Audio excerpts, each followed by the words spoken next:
Bonjour, bonjour, bienvenue sur L'amour en soi TV. Alors, l'épisode d'aujourd'hui porte sur changer de paradigme. Souviens-toi que la dernière fois, j'ai dit qu'il était difficile de changer. Pourquoi il est difficile de changer? Parce que le paradigme qui compose notre subconscient nous empêche littéralement de changer. Donc, pour changer, il faut d'abord changer le paradigme. C'est quoi le paradigme?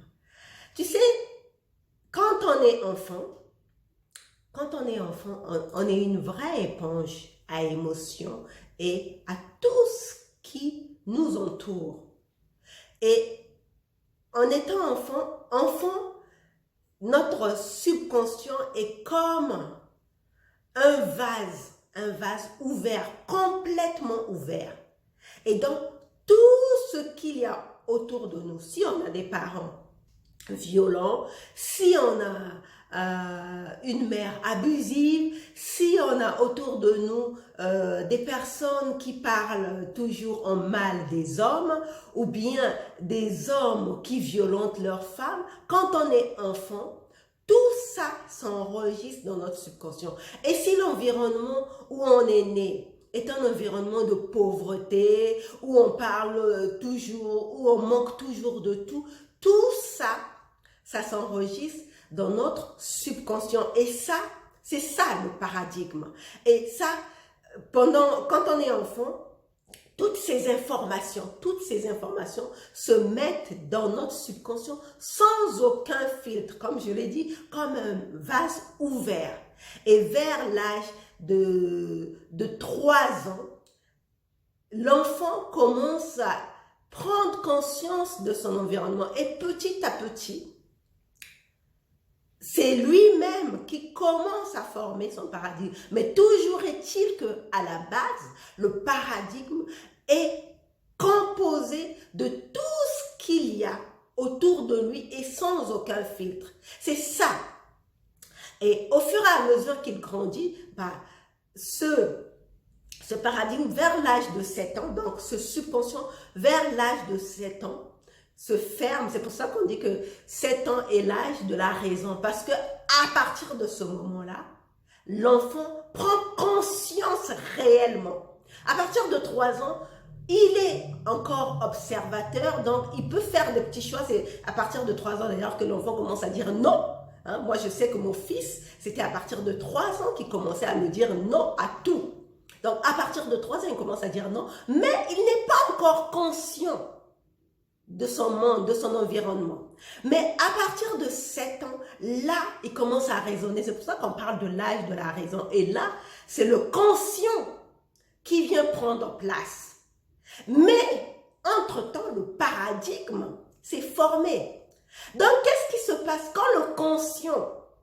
l'enfant commence à prendre conscience de sa vie, de ce qu'il est, du monde qui l'entoure, mais le paradigme en bas est déjà bien constitué. Ce qui fait que quand à l'âge adulte, par exemple, un enfant qui est né dans un environnement pauvre, où on manquait toujours d'argent, où les fins de mois étaient difficiles, où on comptait tout, quand il devient adulte et qu'il commence à vouloir être riche, c'est très difficile pour lui, ça lui demande beaucoup d'efforts. Je ne dis pas que c'est impossible, je ne dis pas que tous les enfants qui naissent dans des environnements pauvres ne peuvent pas réussir. Mais par rapport à un enfant issu de la famille, par exemple, des Rothschild, ça va être beaucoup plus facile pour lui de se bâtir une fortune quand il devient adulte qu'un enfant né, par exemple, dans nos pays d'Afrique où il y a la misère ambiante. Donc, c'est ça le paradigme. Maintenant, quand on veut changer,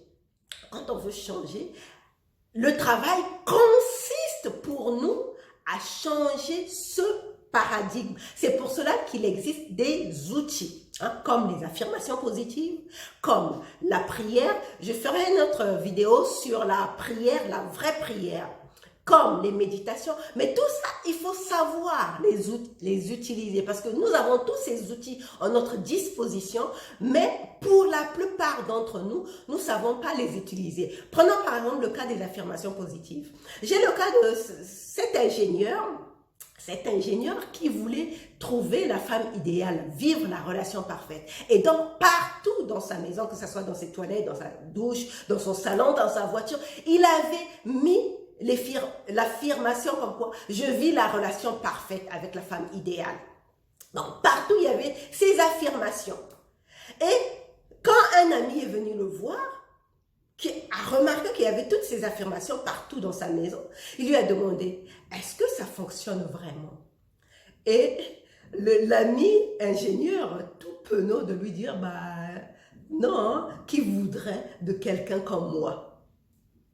Tu vois bien qu'il ne suffit pas de faire des affirmations, de répéter des affirmations, mais encore faut-il croire, être dans l'état d'esprit où tu penses réellement, par exemple, ça c'est le cas d'un homme, si tu es un homme, que tu pratiques des affirmations pour rencontrer la femme idéale, il faut te mettre dans cet état d'esprit où tu es en train réellement de vivre la relation parfaite avec ta femme idéale. C'est un état d'esprit. Toute l'émotion doit te submerger comme si tu étais réellement en train de vivre cette relation. C'est ça.